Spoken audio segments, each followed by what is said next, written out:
Good morning, কেমন আছো তোমরা সবাই? ভয়েস অফ হ্যাপিনেসের নতুন একটা ব্লগ নিয়ে চলে এসেছি আবারও তোমাদের কাছে।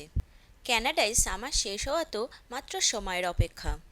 তারপর দেশে যাওয়ার আগে এটাই আমাদের শেষ উইকেন্ড। যখন ফিরে আসবো তখন কিন্তু হালকা হালকা ঠান্ডা পড়ে যাবে। তাই শনিবারে আর বাড়ি বসে না থেকে বেরিয়ে পড়লাম।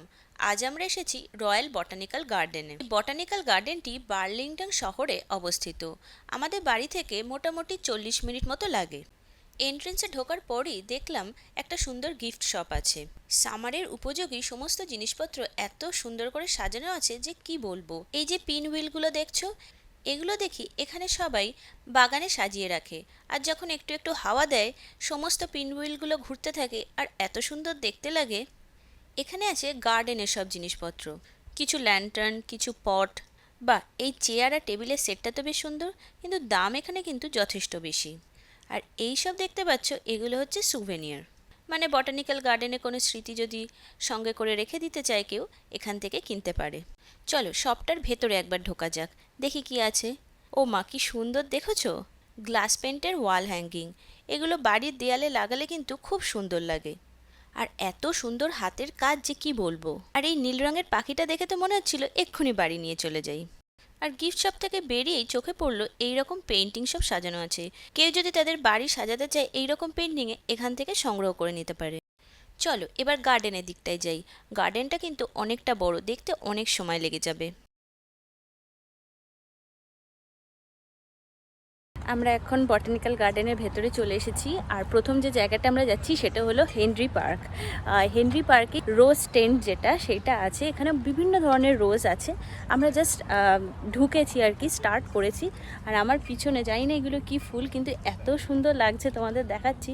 আর এটা কিন্তু ডেকোরেশনটা খুব সুন্দর করে করেছে, মানে প্লান্টগুলোই এমন করে করেছে, এখানে প্লান্টিংগুলো এমন করে করা আছে। আর এখানে এরকম স্ট্যাচু করা আছে, সেই স্ট্যাচুগুলোর গাতেও আবার কিন্তু এরকম ফুল দিয়ে তাদের জামা পরানো, যেরকম সামনে একটা দেখালাম তোমাদের, আর পিছন দিকেও কিন্তু আরেকটা রয়েছে, এই যে আমার পিছনে। খুব সুন্দর, ইউনিক লাগছে।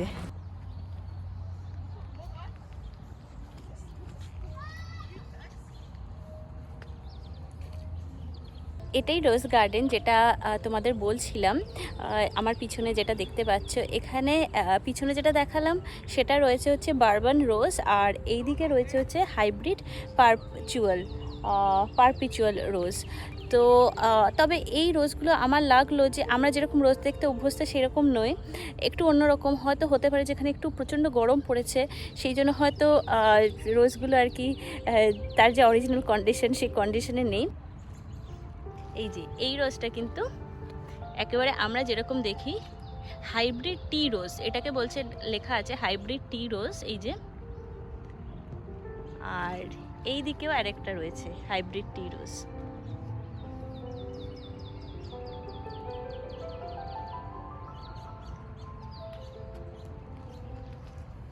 আর এখানে এগুলো কিন্তু রোজ, কিন্তু এগুলো বলছিলাম তোমাদের যেটা, যে গরমের জন্য কিন্তু অনেকটাই নষ্ট হয়ে গেছে, দেখতে পাচ্ছ।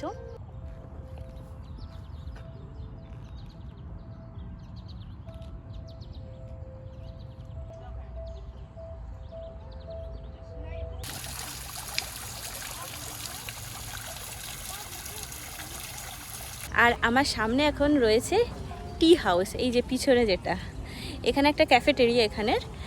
আর সামনেটাই হচ্ছে এরকম একটা ওয়াটার বডিস আছে, খুব ছোট বাট খুব সুন্দর করে, যেরকমটা বলছিলাম যে খুব সুন্দর করে সাজানো। এবং ওয়াটার লিলি থেকে এরকম যে জলের মধ্যে যেগুলো ফুল হয়, গাছ হয়, সেইগুলো রয়েছে এখানে। এত সুন্দর লাগছে না, মানে এখানে এলেই কিন্তু মনটা ভরে যাবে।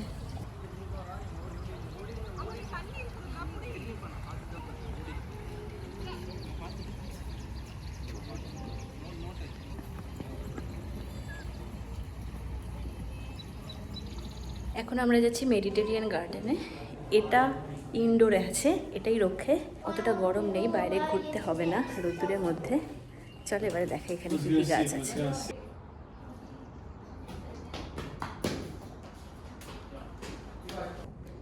আমি এখন যে গাছটার সামনে দাঁড়িয়ে আছি, এই পিছনের গাছটা, এটা বিরাট বড় গাছ, তোমাদেরকে আমি দেখাবো। এই গাছটার নাম হচ্ছে বার্ড অফ প্যারাডাইস, আর এটা একটা সাউথ আফ্রিকার গাছ। কি যে বিরাট বড়, অনেকটা আমাদের যে কলা গাছ আছে সেরকম, বাট কলা গাছ কিন্তু নয়, আর বিরাট বড় গাছটা।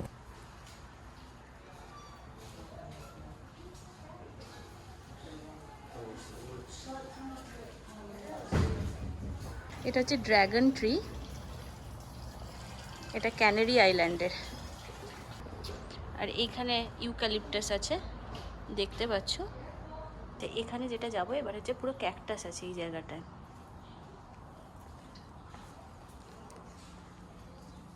এই যে বিভিন্ন ধরনের ক্যাকটাস যেগুলো সেইগুলো রয়েছে। আমি অত ক্যাকটাসের নাম জানি না। এইটা যেরকম লেখা আছে গোল্ডেন কলাম ক্যাকটাস, খুব সুন্দর, এটা অসাধারণ। যে কি বড় বড় দেখতে পাচ্ছ তোমরা, এটা একেবারে অন্যরকম, এরকম কিন্তু খুব একটা দেখা যায় না। এগুলোকে বলছে লং লস্ট টুইন্স। এই যেগুলো রয়েছে দেখাচ্ছি তোমাদের, এগুলো লং লস্ট টুইন্স। আর এগুলো তো সাকিউলেন্ট, জানোই তোমরা।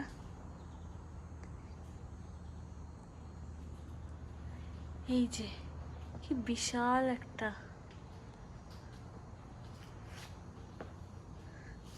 আর এই সাইডে আরো প্রচুর আছে। এই যে কাছ থেকে দেখাচ্ছি, এত সুন্দর লাগছে।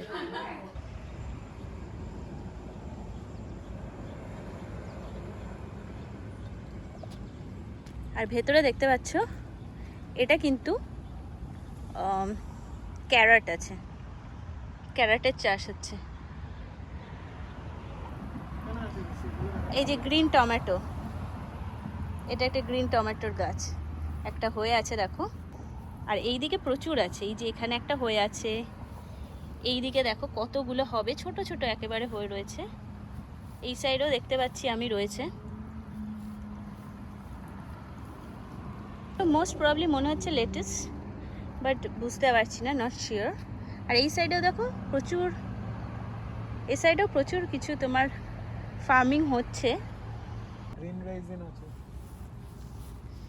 এই যে এখানে কিন্তু সানফ্লাওয়ারও আছে। দেখতে পাচ্ছ যে অবস্থাগুলো কি হয়েছে, ফুলগুলো সব পাতা ঝরে গেছে সামারে, গরমেতে। ওই সাইডেও কিছু সানফ্লাওয়ার আছে, চলো তোমাদেরকে দেখাই। এই একটা দুটোই ফুটে আছে এখন, আর সবই মোটামুটি পাতাগুলো ঝরে গেছে। এবার গরমটা বেশি পড়েছে অন্যবারের থেকে, কিন্তু সকালে বৃষ্টি হচ্ছিল, বোঝা যায়নি যে এরকম হঠাৎ করে টেম্পারেচার চেঞ্জ হবে।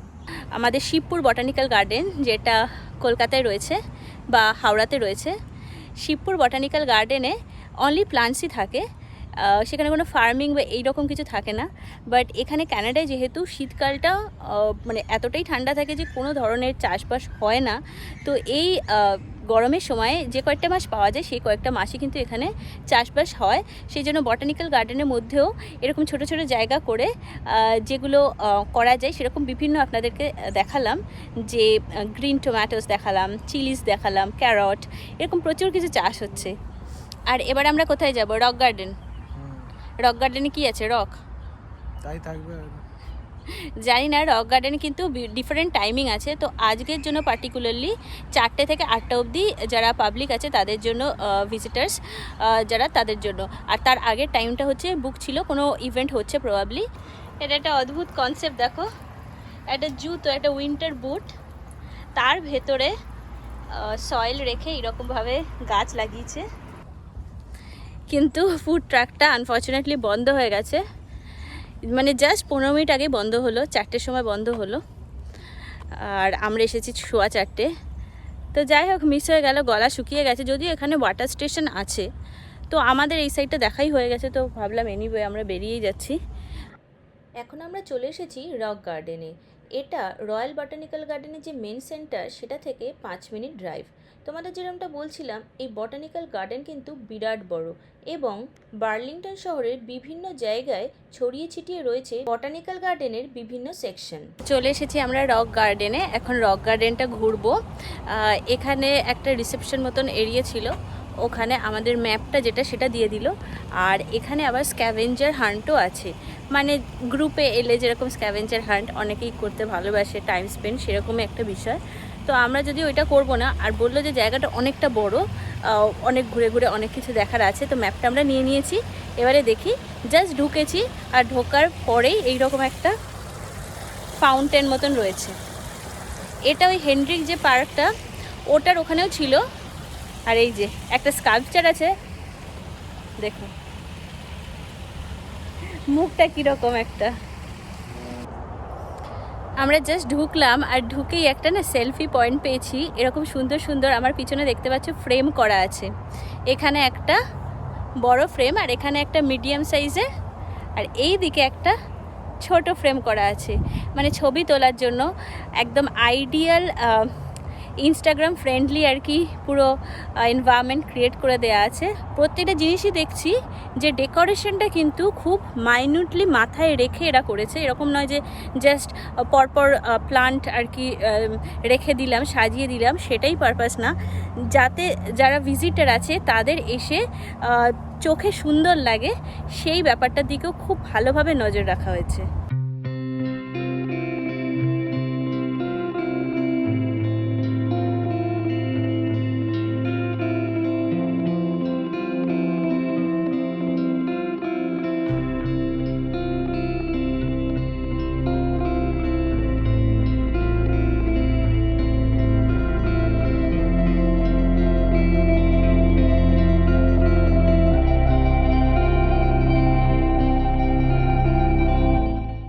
যে এইখানে একটা স্ট্রিম মতন আছে, দেখার জায়গা আছে, ওটাতেই আমরা যাব।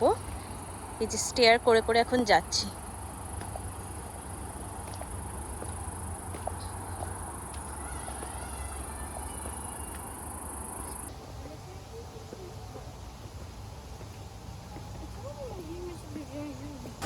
এই যে এখন চলে এসেছি নিচে, যেটা ওপর থেকে দেখা যাচ্ছিল যে স্ট্রিমটা, এটাই। খুবই অন্যরকম কিন্তু কনসেপ্টে এই রক গার্ডেনটা বানানো হয়েছে, একটু অন্যরকম। এরকম জেনারেলি আমি দেখিনি কোথাও। ওপরে একটা গার্ডেন ছিল, সেটা রয়েছে, আবার সেরকম নিচে নেমে এসে আবার এইরকম একটা স্ট্রিম তৈরি করা আছে, এবং এখানেও চারপাশে বিভিন্ন রকম গাছ রয়েছে। একটু অন্যরকম কনসেপ্ট। বসার জায়গা রয়েছে পিছনে, এই যে এরকম চেয়ার রয়েছে এখানে।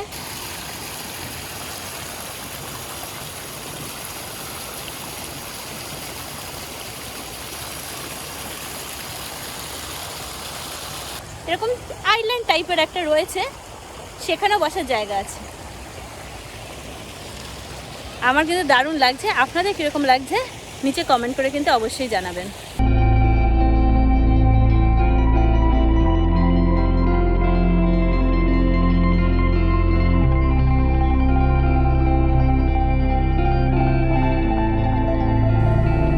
তো আমাদের মোটামুটি এই রক গার্ডেনটা দেখা হয়ে গেছে। এখানে তোমাদেরকে সবটাই দেখালাম কীরকম আছে।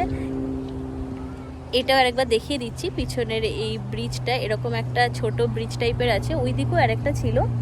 তো আমি বলবো যে এই জায়গাটা না, গার্ডেন তো বটেই, কিন্তু ডেকোরেশনটা খুব সুন্দর করে মানে ম্যানেজ করা হয়েছে যারাই ডিজাইন করেছেন।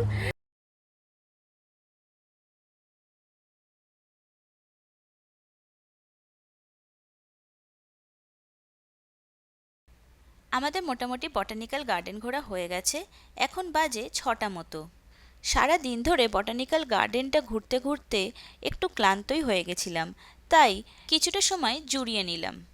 এবার বাড়ি ফেরার পালা। আমাদের আবার আজকে একটু কেমব্রিজ মলে যাওয়ার আছে, তাই আর লেট করব না, এখনই বেরিয়ে যাচ্ছি।